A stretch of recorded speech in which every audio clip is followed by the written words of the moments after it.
अस्सलाम वालेकुम। आपको आज के प्रोग्राम में खुशामदीद। बानी पीटीआई को एक और बड़ा रिलीफ मिल गया। इस्लामाबाद की डिस्ट्रिक्ट एंड सेशन अदालत ने इमरान खान और उनकी अहलिया बुशरा बीबी के खिलाफ दौराने इद्दत निकाह केस में सजा के खिलाफ अपीलें मंजूर करते हुए उनकी 7 साल कैद की सजाएं मुअत्तल कर दी। दलाल मुकम्मल होने के बाद अदालत ने कहा कि मेडिकल बोर्ड और उलमा की राय से मुतालिक दोनों दरखास्तें मुस्तरद की जाती हैं। अदालत ने इमरान खान और बुशरा बीबी को बरी करने का हुक्म देते हुए कहा कि किसी दूसरे मुकदमे में अगर यह मतलूब नहीं तो फौरी तौर पर रिहा किया जाए, जबकि जज अफजल मजोका ने रिहाई की रोककार भी जारी की। चेयरमैन पीटीआई बैरिस्टर गौहर का इस फैसले पर रद्दअमल देते हुए कहना था कि यह आखिरी केस और इमरान खान की रिहाई अब होनी चाहिए, जबकि बैरिस्टर अली जफर ने कहा कि इमरान खान अब जल्द बाहर आ जाएंगे। बानी पीटीआई और बुशरा बीबी की इद्दत केसेस में बरी होने के बावजूद अडयाला जेल रावलपिंडी से रिहाई मुमकिन नहीं। नायब की जानिब से इमरान खान और बुशरा बीबी के इंक्वायरी में अदम ताउन पर वारंट गिरफ्तारी जारी होने का इम्कान जाहिर किया जा रहा है। आज डिप्टी डायरेक्टर जो नैब है मोहसिन हारून, उनकी सरबराही में नैब टीम अडयाला जेल भी पहुंची हुई है। इसके अलावा मीडिया रिपोर्ट्स के मुताबिक लाहौर पुलिस ने भी सानिया 9 मई के 3 मुकदमात में बानी पीटीआई की गिरफ्तारी का फैसला किया है। इंसदादे दहशतगर्दी अदालत रावलपिंडी ने भी उनकी गिरफ्तारी डालने की इजाजत दे दी थी, जबकि इससे पहले इंसदादे दहशतगर्दी की अदालत जो लाहौर है वहां पर इमरान खान की 3 मुकदमात में दरखास्त जमानत खारिज की थी, जिसका तफसीली फैसला भी आया। अब इमरान खान को 3 केसेस में इंतखाबात से पहले सजा सुनाई गई थी। वो साइफर केस और तोशाखाना फौजदारी केस में पहले ही बरी हो चुके थे और इद्दत केस में जो सजा हुई थी वो आज मुअत्तल हो गई। 190 मिलियन पाउंड केस में भी उनकी जमानत हो चुकी है। अब क्या उनकी रिहाई मुमकिन हो सकेगी या नहीं, इस पर प्रोग्राम के पहले हिस्से में बात होगी और हमारे नुमाइंदे फयाज महमूद इस साथ मौजूद है, उनसे भी हम केस की डिटेल देंगे और शोएब शाहीन साहब भी हमें ज्वाइन कर रहे हैं, रहनुमा पाकिस्तान तहरीक इंसाफ, सीनियर लॉयर हैं, उनसे बात होगी। लेकिन पहले मैं फयाज आपसे जानना चाहूंगा, क्या ये गैर मुतवक्के था जो फैसला, क्योंकि कल के फैसले के हवाले से बहुत से लोगों का ख्याल था कि शायद जो मखसूस नशिस्तों वाला फैसला था वो गैर मुतवक्के था, लेकिन इस फैसले के हवाले से क्या तवक्कुआत थी? देखिए, ये फैसला मुझे तो बड़ा एक्सपेक्टेड फैसला लग रहा था कि ये फैसला यही होगा, लेकिन आपको याद होगा जब इससे पहले सजा मौतली की दरखास्तें इनके आई थी तो उस पर हुआ यह था कि जज साहब ने एक बात की थी जिसके बाद पीटीआई उस टाइम बड़ी होपफुल थी कि शायद सजा मुअत्तल हो जाएगी, लेकिन मैं वो वाहिद आदमी था जो मुसलसल कह रहा था कि सजा मुअत्तल नहीं होगी, क्योंकि उस टाइम जज ने कहा था कि जब आपकी अपीलें चल रही हैं तो फिर सजा मुअत्तली का कोई जवाज नहीं बनता। तो उसके बाद फिर वही हुआ, सजा मुअत्तल होगी। तो आज भी जब ये फैसला महफूज हुआ तो सलमान अकरम राजा साहब ने जब दलाइल दिए थे तो उसके बाद वो कहते हैं कि टर्निंग पॉइंट आ गया था। 2-3 वो चीजें थी बड़ी जो अहम हुई थी और उसको लेते हुए ही जो हम एक्सपेक्ट कर रहे थे कि जो फैसला है वो हक में ही आएगा और बानी पीटीआई और बुशरा बीबी को आज बरियत मिल जाएगी, और वही हुआ, बरियत मिल गई। 2-3 इसमें चीजें एक हैं, एक तो इस पे इल्जाम था कि जी आपने फ्रॉड शादी की है, उस पे सलमान अकरम राजा की जानिब से जो आर्गूमेंट किया गया था, उन्होंने कहा था कि देखें जो कानून है वो ये कहता है कि 90 दिन में आपने डाइवोर्स का जो सर्टिफिकेट है वो यूनियन काउंसिल के चेयरमैन को देना है। अगर इनकी बात मान ली जाए तो वो तो कभी उन्होंने दिया ही नहीं, और फिर वो 90 दिन का जब दिया नहीं तो इट मींस कि जब जिस दिन आप वो सर्टिफिकेट देते हैं उस दिन से 90 दिन का पीरियड स्टार्ट हो जाता है। ठीक। अब वो जब दिया ही नहीं तो फिर इनके मुताबिक तो वो स्टार्ट ही नहीं हुआ। फिर उन्होंने कहा कि सुप्रीम कोर्ट ने फिर जब फैसला दिया इन्हीं चीजों को ही सेटल करने के लिए दिया था, क्योंकि उसकी वजह यह थी कि हमारे में जो आमतौर पर ये सर्टिफिकेट नहीं दिए जाते।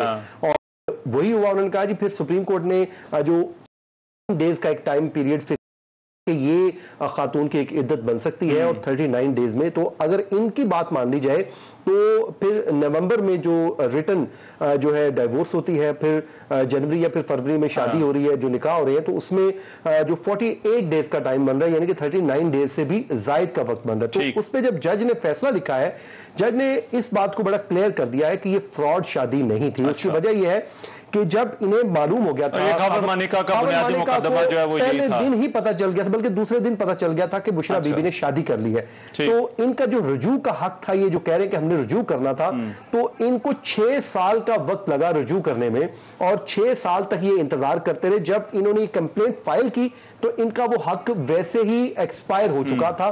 तो बुनियादी तौर पे ये जज ने कहा कि कोई इमेजिनेशन भी नहीं किया जा सकता कि ये फ्रॉड शादी थी या फिर फ्रॉड निकाह था, क्योंकि दोनों फ्रीकैन ने तस्लीम किया हुआ कि निकाह हुआ है। दरख्वास्तें जो है वो दी गई थी की तरफ से भी, लेकिन एक डेडलाइन भी दी गई थी और अफजल मजोका जो ऐसा लगता है कि उन्होंने उस डेडलाइन की भी पाबंदी की है। ये जज साहब जो है पंजाब से लाए गए हैं। अच्छा। और जब 3 जून को इनको तैनात किया गया था तो मैंने जरा इनसे मुताल्लिक पूछा तो मुझे मालूम ये हुआ था कि जज साहब जो है ट्रायल, क्रिमिनल का ट्रायल है वो उसको बड़ा स्पीडी ट्रायल करते हैं। अच्छा। और बड़ी कमिटमेंट के साथ काम करते हैं। इवन के ये अगर इनकी अदालत का टाइम 3:30 है तो 3:29 पे उठ जाते हैं, कहते हैं जी मेरा टाइम पूरा हो गया, लेकिन उससे पहले भरपूर टाइम देते हैं। और दूसरा टाइम की हमने वक्त दिया 6 बजे फैसला आता है, उस दिन 3 बजे का टाइम दी कि 3 बजे फैसला सुनाया, आज भी 3 बजे का फैसला सुनाया। इनकी जो शोहरत है यही है। और जो आज इन्होंने फैसला दिया वो जो 2 सजाएं इन्होंने मौतल जो खारिज की हैं वो क्यों की हैं उसकी भी वजह है। देखें ये जज साहब को पता है और जो स्टेज गुजर चुकी है, ये जो काम आज आपने करना था आप आके अपील के फोरम पे करवा रहे हैं। क्या आप कह रहे हैं कि जी जब आपने आज फिर आप खबर मानिका के वकील ये कह रहे थे कि ये कोई एविडेंस लाना चाहते हैं तो ये भी एविडेंस ले आए। ये वही एविडेंस जो उस टाइम इमरान खान ने कहा था हमने तो अपने गवाह पेश करने थे लेकिन हमें खदशा था कि हमारे गवाहों को उठा लिया जाएगा। तो इन्हीं चीजों को मद्देनजर रखते हुए तो आज वो दरखास्तें भी खारिज कर दी। वो तो वो कहते हैं ना कि नोश्ता दीवार था, खारिज होनी ही होनी थी क्योंकि उसमें कोई गुंजाइश नहीं थी। उसकी वजह यह थी कि ये उस स्टेज पे लेके आए जब आपकी ट्रायल का स्टेज गुजर चुकी है और अपीलें फाइनल स्टेज पे थी। मैं जरा कुछ और भी आपसे बात होगी, लेकिन शोएब शाहीन साहब आपको लग रहा है कि इमरान खान की जो रिहाई है अब, जबकि तीनों जो केसेस थे जिनमें सजाएं हुई थी वो अब जो है वो मुअत्तल हो गई हैं, आपको लगता है कि जो बाकी केसेस हैं जहां पर उनकी महज जमानत का मामला है वो स्टेज भी जो है वो हो जाएगी, रिहाई हो जाएगी इमरान खान की? देखिए जी, मैं तो ये समझता हूँ कि पिछले 2 साल से जिस तरह पॉलिटिकल विक्टिमाइजेशन की आखिरी हदों को छुआ गया, जिस तरह आइन और कानून की पामाली की गई और कानून का मिसयूज इस अंदाज से हुआ कि वो चंद मुख्तदर शख्सियात या चंद ताकतवर लोगों के हाथों में एक खिलौना बन गया, जिसको चाहो आप हटा दो, जिसको चाहो कानून के जरिए जेलों में डाल दो, और वो अपनी बदतरीन शक्ल में आज सामने आ चुका है। और जिस अंदाज से इंसाफ के रास्ते में रुकावटें हमारी इंटेलिजेंस एजेंसीज, ISI और एस्टैब्लिशमेंट ने पैदा की, वो सुप्रीम कोर्ट में 6 जजेस के खत और उसके बाद हाई कोर्ट्स और लोअर जुडिशरी के खतूत ने ये कह के कि हमारे रास्ते में सबसे बड़ी रुकावट इंटेलिजेंस एजेंसीज हैं और अगर हम उनकी बात ना माने तो हमें लाइफ थ्रेट्स मिलती हैं। मेरा ख्याल है कि ये पाकिस्तान के लिए एक निज़ाम इंसाफ के लिए सबसे बड़ा बदनुमा साबित हुआ। लेकिन मैं समझता हूँ कि इसके साथ शोएब शाहीन साहब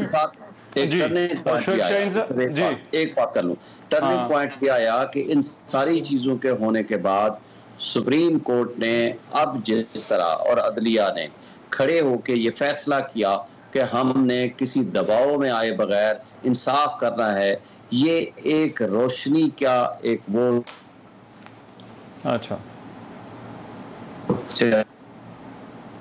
फायदा न सिर्फ हमें या पूरी कौम को, पूरी आवाम को, सबको होगा। अच्छा। जी आप फरमा। लेकिन इस पे मैं यही आपसे पूछना चाह रहा था, आप तो कह रहे हैं कि रुकावटें डाली जा रही हैं, लेकिन ये 48 घंटों में 2 आपके अहम केसेस थे, उन दोनों केसेस के अंदर आपको रिलीफ मिला है। ये तो इमरान खान से रिलेटेड था और दूसरा जो केस है उसमें पाकिस्तान तहरीक इंसाफ को बहुत बड़ा रिलीफ मिला है। तो फिर ये रिलीफ भी तो आपको इन्हीं अदालतों से मिल रहा है जब आपका तो पहले अदम एतमाद का इजहार करते थे इस पूरे सिस्टम पर, इन्हीं जजेस के ऊपर। देखिए, पहली बात तो यह है कि मैंने उसको जो जैसे मैं गुजारिश कर रहा हूँ कि जब जुल्म एक हद से बढ़ जाए, जब अदलिया के ऊपर इतना प्रेशर बढ़ जाए कि अदलिया ने फिर स्टैंड करना शुरू किया और अदलिया अब स्टैंड कर रही है। देखें, मैं इक्का दुक्का कंप्रोमाइज जजेस की बात नहीं करता। देखें, जो ये फैसले जिन जजेस ने किया है, क्या वो इंडिपेंडेंट माइंड के साथ जजेस ने फैसले किए हैं जेल में बैठ के?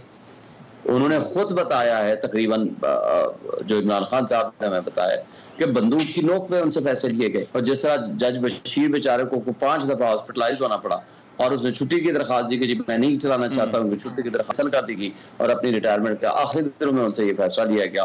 और जेल में जिस तरह रात के 12-12 बजे तक ट्रायल करके और 342 की स्टेटमेंट रिकॉर्ड किए बगैर, हमें हक के दिफा किए बगैर, प्रोसिक्यूटर्स को इमरान खान का वकील बना करके वहां खड़ा करके सजाएं दी गई। वो भी तो जजेस ही है ना, लेकिन चंद जो कम्प्रोमाइज जजेस हैं उनको छोड़ के अब अदलिया ने अपनी इंडिपेंडेंस के ऊपर कम्प्रोमाइज ना करने का फैसला किया है। तो अल्लाह करे, देखें कौम जब किसी भी बहरान में हो तो वो आखिरी उम्मीद और सहारा वो अदलिया हुआ करती है जिसकी तरफ वो देखते हैं।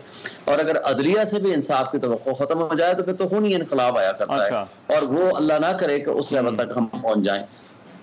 आज जो कुछ हो रहा है, मैं लेकिन इसमें देखिए ये जो अभी जो रिहाई वाला मामला है, और नैब ने अभी जो खबरें आ रही हैं वो ये कि वहां पर उस केस के अंदर भी जो है वो उनके वारंट भी हो गए हैं, बुशरा बीबी के और इमरान खान के भी, और 190 मिलियन पाउंड जो केस है वो समझा जा रहा है कि वहां पर एविडेंस बड़ा स्ट्रांग है, और यहाँ जो केसेस थे, ये इद्दत वाला केस है, ये भी इसको कमजोर समझा जा रहा था, लेकिन उस केस के हवाले से ये कहा जा रहा है कि वो कदरे मजबूत है। आप इसको किस तरह से देखते हैं इन डेवलपमेंट्स को, और ये जो अभी रिसेंटली गवाहियां भी उस केस के अंदर हुई हैं परवेज खटक की भी?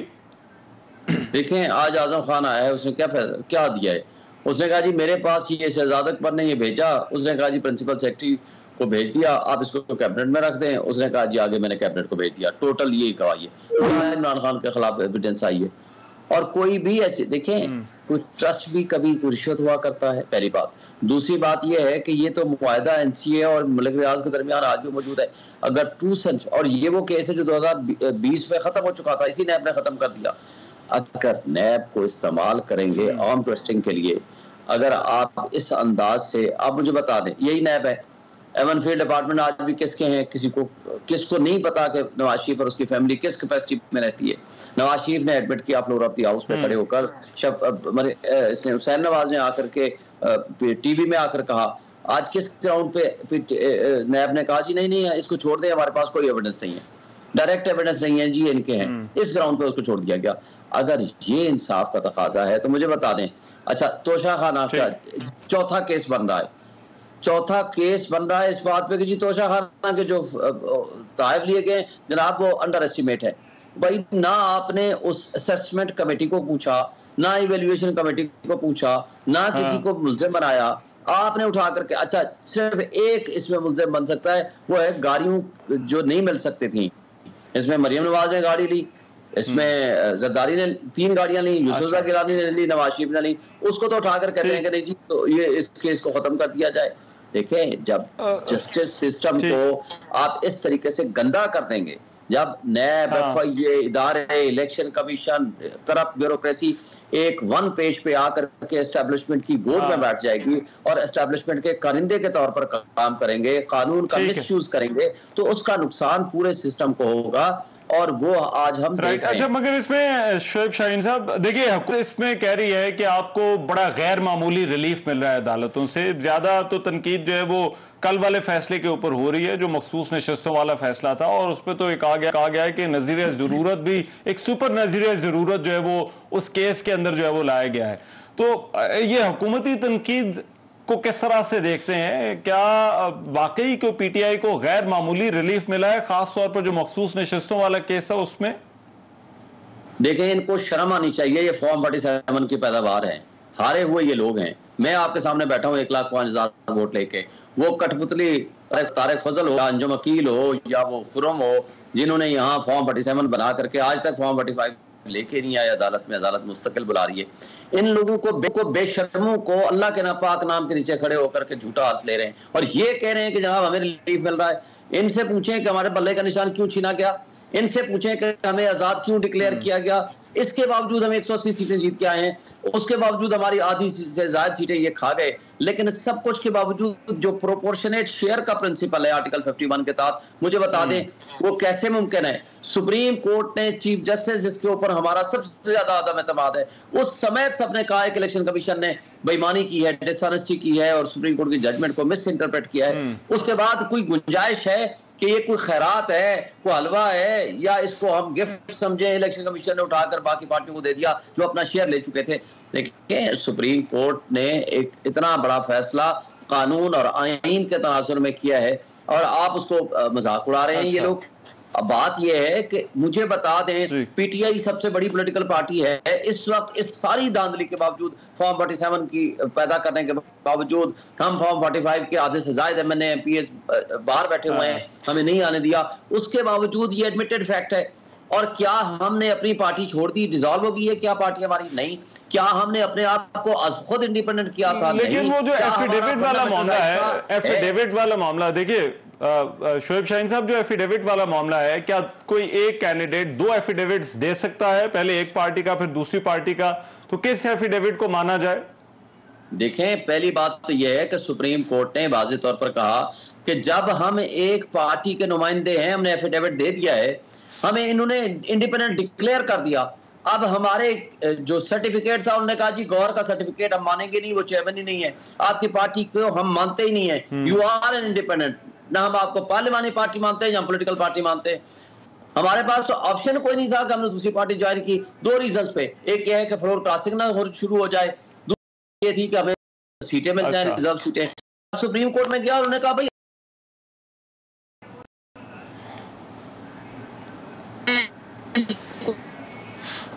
का निशान छीना, खराबी उस दिन से शुरू हुई कर दी। क्या था? इसलिए कोर्ट ने सब्सटेंशियल जस्टिस किया है, जो उनकी 187, 184 वो इंसाफ को फैसला करें। ये अवाम का फैसला है कि हक हुक्मरानी के अवाम ने उसके मुताबिक जिसकी रिजर्व सीट, जनरल सीट,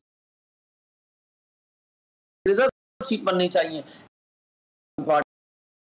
सारा ये जो टोला बैठा हुआ है मौजूदा हुकूमत की सूरत में हो या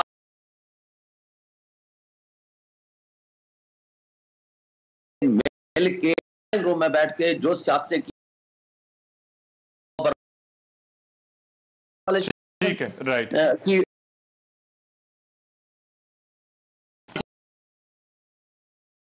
पूरी दुनिया कर दिया।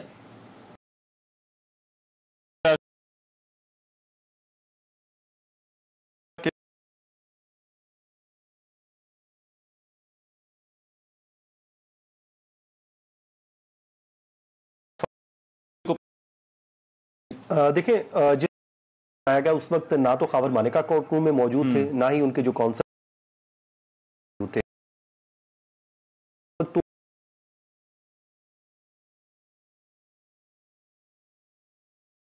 ये तो कोर्ट रूम में नारेबाजी शुरू हो गई। तो जज को अपना फैसला जो है वो रोकना पड़ा, और जो अली मोहम्मद साहब ने की कि लोग रुक जाएं, लेकिन जब जज साहब ने देखा कि लोग नहीं रुक रहे और वहीं पर ही नारेबाजी और मुसलसल नारेबाजी हो रही है, तो फिर जो है ने फैसला सुनाया। ऑप्शन यही है कि कोर्ट में वो इस के फैसले के खिलाफ अपील कर सकते हैं, ये उनके पास एक लीगल रेमेडी है। लेकिन जो फैसला है आज का वो बड़ा अहम फैसला, उसमें उन्होंने बड़े अहम कानूनी नुकात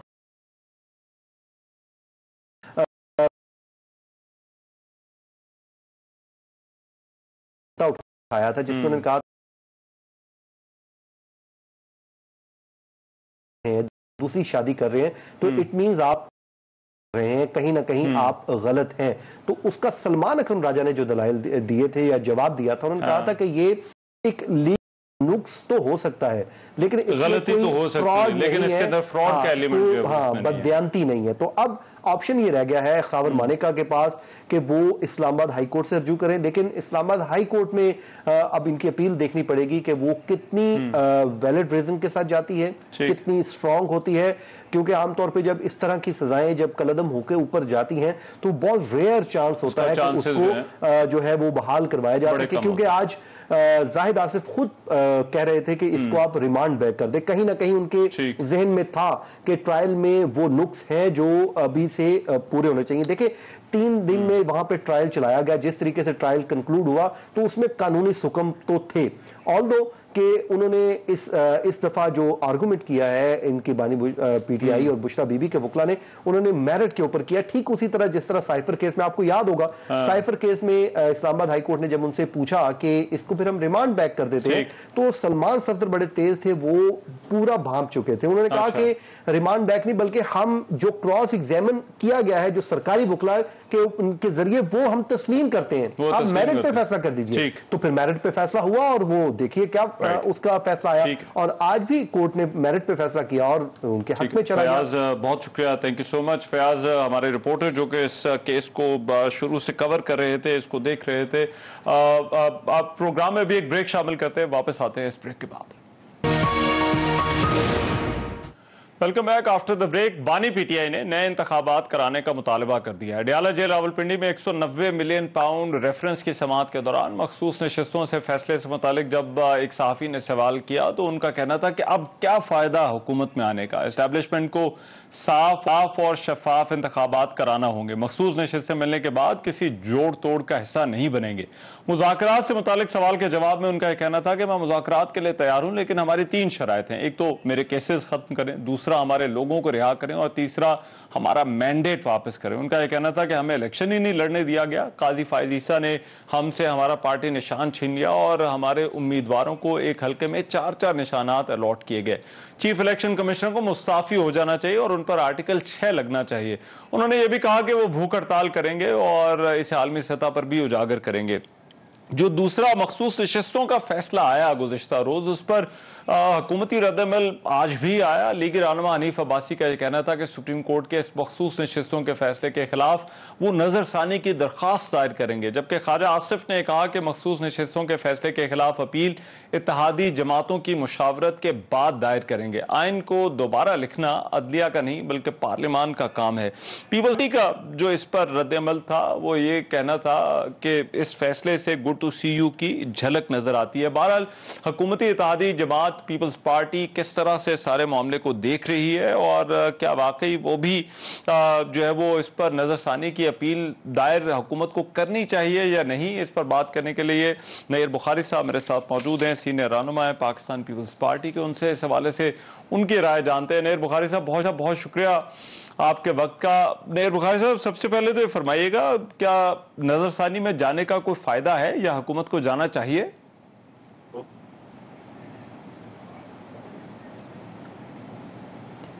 हेलो जी नईर बुखारी साहब, मैं आपका क्वेश्चन सुन नहीं पाया रहमान अजहर साहब। मैं दोबारा कर देता हूं। मैं पूछना ये चाह रहा था कि ये नजरसानी की अपील का आपके ख्याल में ये जो गुज़िश्ता रोज फैसला है मखसूस नशिस्तों वाला, क्या नजरसानी की अपील करने का कोई फायदा है?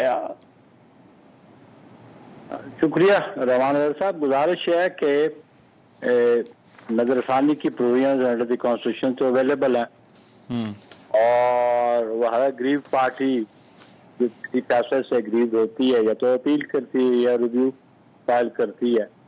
अब इस पे जो अग्रीव पार्टी है इसमें चले एक तो गवर्नमेंट है, एक बीजेपी होगी अग्रीव पार्टी, और एक वो इंडिविजुअल्स हैं कि जिनको डिक्लेयर किया गया रिटर्न कैंडिडेट और या जिनको रिजर्व सीट्स मिली उनको तो सुना नहीं गया।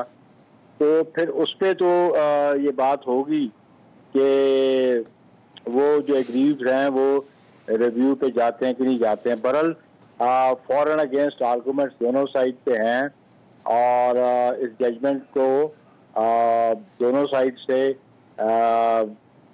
एक ग्रुप तो कहता है कि जजमेंट ठीक है, एक कहता है जजमेंट ठीक नहीं है। और ऑब्वियसली हर चैनल पे ये बात चल रही है कि PTI as a political party in proceedings में शरीक ही नहीं थी, ना पेशावर हाई कोर्ट पे थी और ना ही वो सुप्रीम कोर्ट के सामने थी। सुन्नी इत्तेहाद काउंसिल थी और उसको डिक्लेयर कर दिया कि वो एंटाइटल्ड नहीं है रिजर्व सीट से। तो ये तो क्वेश्चन ऑफ लॉ बिल्कुल एग्जिस्ट करता है। अच्छा।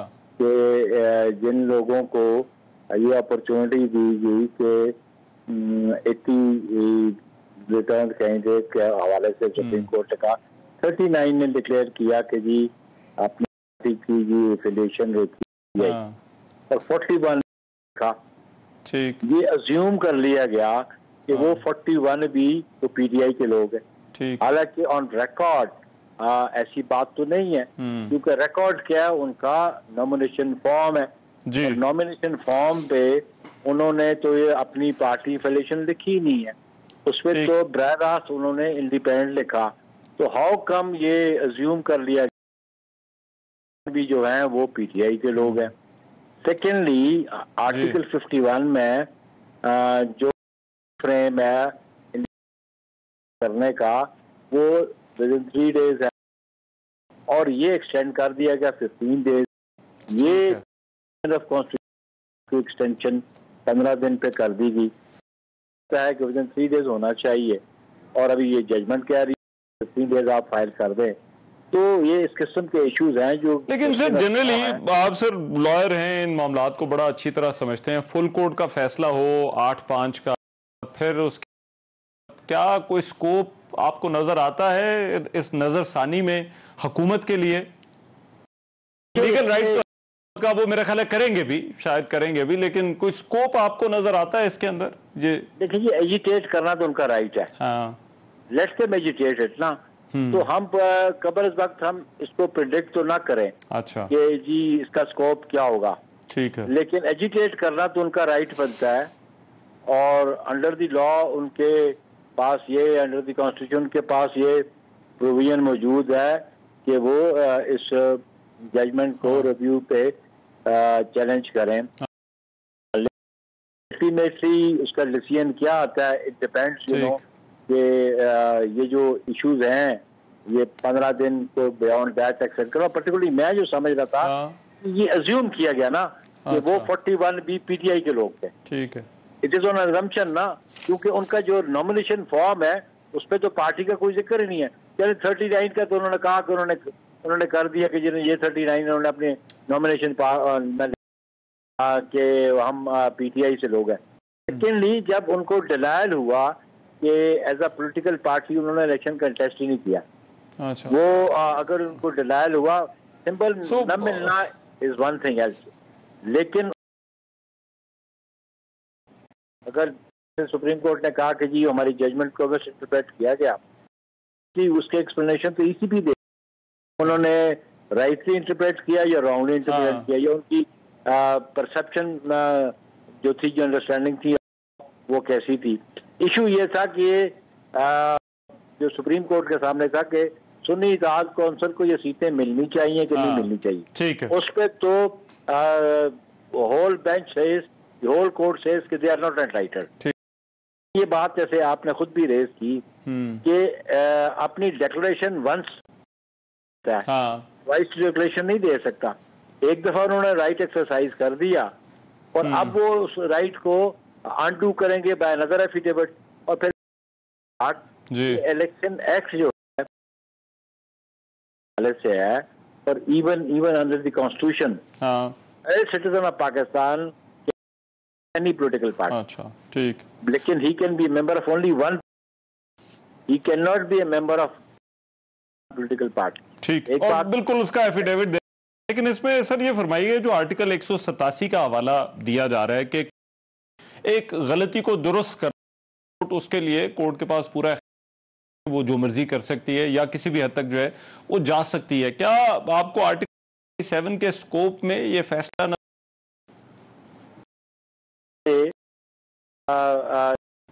ये दिस वाज एन अपील, हाँ, ये अपील थी ना जी, पेशावर हाई कोर्ट के फैसले के खिलाफ अपील थी। ये 184(3) का केस नहीं था, अच्छा, ये 184 का केस नहीं था, अपील का था। अगर कोई अपीलेंटली मौजूद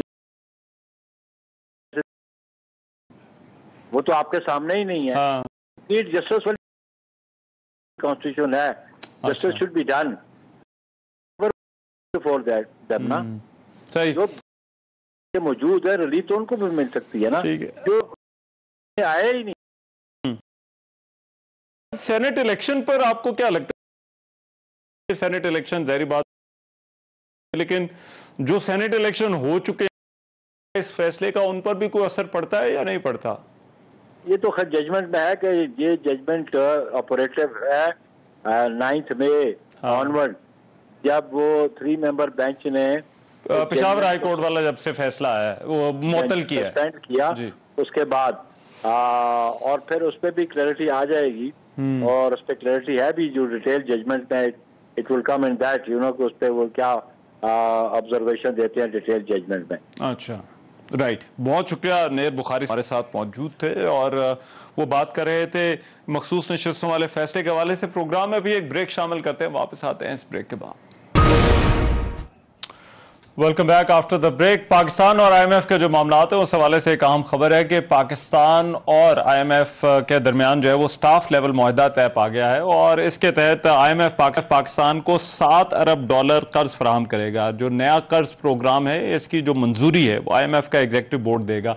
IMF ने आज इस हवाले से एक एलामिया भी जारी किया और इसमें कहा गया कि मुआशी इस्तेहकाम के लिए पाकिस्तान जो है वो टैक्स आमदनी बढ़ाए, रिटेल सेक्टर जो है उसको भी टैक्स नेट के अंदर लाया जाए और फिर ज़रूरी शोबे को भी टैक्स नेट में लाया जाए। इस एलामिया में यह भी कहा गया कि गुज़िश्ता एक साल में पाकिस्तान में महंगाई में कमी हुई है, पाकिस्तान के ज़र मुबादला के जो ज़खायर हैं वो बेहतर हुए हैं और मुआशी इस्तेहकाम को फ़रोग़ मिला है।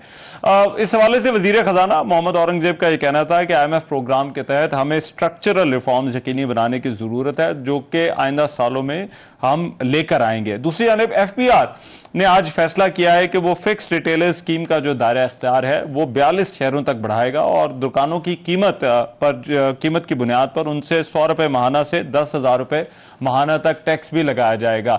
वज़ीर आज़म शहबाज शरीफ ने भी आज FBR हेडक्वार्टर्स का दौरा किया और उनका यह कहना था कि हमने IMF से जान छुड़ानी है, इस प्रोग्राम को आखिरी प्रोग्राम तस्वुर करना होगा और उनका यह कहना था कि अपने वसाइल के लिए टैक्स इकट्ठा कर लें तो हमें IMF के पास जाने की जरूरत नहीं पड़ेगी। उन्होंने कहा कि टैक्स के निज़ाम में कमजोरियां हैं जिनसे हमें जान छुड़ानी होगी। अब ये जो नया मुआहदा है, क्या ये जो टैक्सेस के हवाले से बात चल रही है, क्या मजीद टैक्सेस भी लग सकते हैं? और ये जो आने वाला प्रोग्राम है 37 माह का प्रोग्राम जिसके तहत पाकिस्तान को $7 अरब कर्जा मिलेगा, पाकिस्तान की मैशत पर क्या असरात होंगे? डॉक्टर खाकान नजीब मेरे साथ इस वक्त मौजूद से इस हवाले से बात करते हैं। खाकान नजीब साहब, बहुत शुक्रिया आपके वक्त का। खाकान नजीब साहब, ये 37 माह के लिए पाकिस्तान जो है वो अब IMF प्रोग्राम में जाने वाला है, आपको लगता है कि ये प्रोग्राम हम मुकम्मल कर लेंगे? रहमान, पहली तो बात यह है कि पाकिस्तान को इस वक्त चलाने के लिए और जो ग्रॉस फाइनेंसिंग एक्सटर्नल नीड्स हैं जो तकरीबन 22 से 25 अरब डॉलर की हैं हर साल, IMF की अम्ब्रेला की ज़रूरत है। That's number 1। अभी भी जो मैक्रो स्टेबिलिटी सी दिखाई दे रही है वो चूंकि एक स्टैंड बाय अरेंजमेंट में थे तो एक कंटिन्यूड एंगेजमेंट है फंड के साथ, तो रिजर्व्स का बिल्डअप है, कुछ इन्फ्लेशन जो है यानी कि कीमतों के बढ़ने की शरह में कमी हुई है और कुछ आपने देखा कि जो एक्सटर्नल का खसारा है वो भी इकोनॉमी को स्लो करके हमने संभाल लिया है। अब पाकिस्तान, ये आपकी बहुत ही इंपॉर्टेंट बात है कि क्या हम फंड का प्रोग्राम कंप्लीट करेंगे या नहीं कर पाएंगे। पाकिस्तान का 24वां प्रोग्राम है, मिस नोमर पाकिस्तान में यह कि शायद 24 प्रोग्राम किए हैं। पाकिस्तान ने अपनी ज़िंदगी में सवाए 13-16 का जो पाकिस्तान का लंबा प्रोग्राम था जिसको आप 3 साल पर मुहित प्रोग्राम कहते हैं, उसके अलावा कभी कोई प्रोग्राम कंप्लीट नहीं किया। हर प्रोग्राम, जैसे 2023 जून में भी पाकिस्तान ने 8-9 रिव्यूज हुए, हम बाहर आ गए, हम प्रोग्राम कंप्लीट नहीं कर सके। ये बात मुझे इसलिए मालूम है कि रहमान, मैंने वो प्रोग्राम पाकिस्तान के लिए एंकर किया था, उसको कंप्लीट किया था, उसको हमने जिस तरह डिजाइन किया, पाकिस्तान की बहुत बड़ी इनपुट थी। अब अगर पाकिस्तान की कंटिन्यूड इनपुट रहेगी in trying to complete the programme, फिर तो हम जरूर कर पाएंगे। कुछ इस प्रोग्राम की अच्छी बातें हैं, मैक्रो स्टेबिलिटी सीमेंट हो जाएगी, कुछ टैक्सेशन का दायरा बड़ा है। इस प्रेस रिलीज में कैन आई से दिस 11 दफा टैक्स का लफ्ज जो है वो इस्तेमाल हुआ है, डेट का लफ्ज एक दफा भी इस्तेमाल नहीं हुआ, एक्सपेंडिचर रिफॉर्म्स का लफ्ज इस्तेमाल नहीं हुआ, बल्कि कहा गया है कि आप टारगेटेड सब्सिडीज करें, ये काम करें। अब पाकिस्तान को much beyond the IMF purview, ये टैक्सेशन का तो हो गया एक हैवी हैंडेड बाउट। हमने नए 1800 अरब रुपए के टैक्सेस लगाए, टोटल नए टैक्सेस 3700 अरब के कलेक्ट होने जा रहे हैं। ये बहुत ही हेवी टैक्सेशन है, ये ग्रोथ पे भी हावी होगी। जो मैंने अब गुजारिश की है, लेकिन खाकान नजीब साहब, यही तो प्रॉब्लम आती है हुकूमतों के लिए कि जब टैक्सेस बढ़ते हैं उसके बाद एक प्रेशर आता है, IMF प्रोग्राम तो मिल जाता है, लेकिन जब उस पर कुछ अरसा गुजरता है तो फिर उस प्रेशर के तहत उन टैक्सेस के अंदर कंसेशंस दी जाती हैं और फिर आहिस्ता आहिस्ता हम प्रोग्राम से ही बाहर निकल जाते हैं। ये जो टैक्सेस इतने ज्यादा अब लग गए हैं, हर सेक्टर जो है वो इनका गिला कर रहा है, तो आपको लगता है ये हुकूमत के लिए कितना बड़ा चैलेंज होगा इसको मेंटेन करना और फिर प्रोग्राम को भी चलाना? बहुत आपने ये भी कलीदी बात सामने रखी है। मोमेंटम प्रोग्राम का जो है बिल्ड करके प्रायर एक्शंस के बाद जब स्ट्रक्चरल बेंचमार्क्स और हर क्वार्टरली रिव्यू आएगा तो क्या हम टैक्स के हदफ को, बाकी इंडिकेटिव टारगेट्स को, पावर सेक्टर के टारगेट्स को, मॉनेटरी टारगेट्स को, फिस्कल के टारगेट्स को क्या पूरा कर रहे होंगे? ये आसान नहीं होगा। ऑलरेडी जो 3700 की जंप है अगले साल की इन टैक्सेशन, ये बहुत हेवी जंप है पाकिस्तान के लिए। कोई मौका ऐसा भी आएगा जहां हमें कुछ रिवर्सल्स करनी पड़ेंगी, बट पहले 2 साल तो प्रोग्राम में जरूर रहना चाहिए। पर ये टाइम एंड स्पेस मिल गई है पाकिस्तान को। So here's the key part Rahman भाई, Pakistan has bought time and breathing space कि जो एनर्जी सेक्टर के काम है, टैक्सेशन का हॉरिजॉन्टल इक्विटी क्रिएट करने के काम है, और सबसे बढ़ के उनकी प्रेस रिलीज पढ़िए तो उन्होंने खुद कहा है कि ये मैक्रो स्टेबिलिटी तो दे देगा और कंडीशन सेट करेगा ग्रोथ की, पर वो कंडीशंस का फ्रेमवर्क, डीरेगुलेशन, प्राइवेटाइजेशन, ये सब तो आप पे डिपेंडेंट है। एक्सपोर्ट कंपेटिटिवनेस को प्रोग्राम कोई आपको इंप्रूवमेंट नहीं देगा। मैं बार बार कहता हूं पाकिस्तान की पैदावारी सलाहियत को आपने बढ़ाना है। अगर तो ये 7 काम कर पाए, अगर एनर्जी सेक्टर का रिफॉर्म हुआ, अगर हॉरिजॉन्टल इक्विटी हुई, तो फिर तो आप ये कर पाएंगे। और सबसे बढ़ के जो गुफ्तगू शुरू ही नहीं हुई कि एक्सपेंडिचर को कैसे संभालना है, I think that's where we are largely. अच्छा, मगर इसमें एक चीज जो हमने जो पहले स्टैंड बाय एग्रीमेंट था उसके अंदर देखी कि ट्रस्ट डेफिसिट IMF की तरफ से आया, हमसे प्रायर एक्शंस का मुतालबा किया जाता रहा और जब तक वो नहीं होते थे तब तक जो है वो फंड अपनी अप्रूवल्स नहीं देता था। अभी आपको लगता है ये जब 3 साल का प्रोग्राम है इसमें सूरत हाल पाकिस्तान के लिए मुख्तलिफ हो सकती है, या जो IMF का एतमाद है पाकिस्तान के ऊपर उसमें कुछ बेहतरी आपको नजर आई हो? I think the general sense after the last program जो PTI ने भी रन किया और फिर PML लेड PDM में भी कंप्लीट नहीं हो पाया, तो एक सेंस जरूर है कि अभी एक प्रोग्राम इनकम्प्लीट छोड़ के आए हैं। स्टैंड बाय अरेंजमेंट तो एक आप जैसे कहेंगे ना कि एक इंटरिम गवर्नमेंट थी, इंटरिम सेटअप में उसको एक इंटरिम आपको उन्होंने एक ब्रिज फैसिलिटी दे दी। अब असल बात आई है जिसमें इतने बड़ी taxation, electricity pass throughs, monetary tightening, structural work, ये सब एक हैवी एजेंडा है। सो पाकिस्तान को अपने इस हैवी एजेंडे को कंप्लीट करने के लिए मैं बार बार कहता हूं कि अपनी कॉम्पिटेंस, अपनी टीम, अपना टीम वर्क, ये सब काम हम कर पाएं, और much beyond the programme purview required है। IMF किसी तरह भी तंजीम नौ एनर्जी की नहीं करेगा। IMF किसी तरह भी आपकी जो प्रोसेसेस ठीक होने वाले हैं डीरेगुलेशन के वो नहीं करेगा, ना ही ये उनका काम है। IMF आपको टाइम और स्पेस बाय करके दे रहा है। I think that's where we largely stand. Right, ठीक है। डॉक्टर खाब जी बहुत शुक्रिया आपके वक्त का। बात कर रहे थे IMF के प्रोग्राम के हवाले से। प्रोग्राम में भी एक ब्रेक शामिल करते हैं, वापस आते हैं इस ब्रेक के बाद। आज के प्रोग्राम से इतना ही। मेजबान रहमान नजर को इजाजत दीजिए। अल्लाह निगहबान।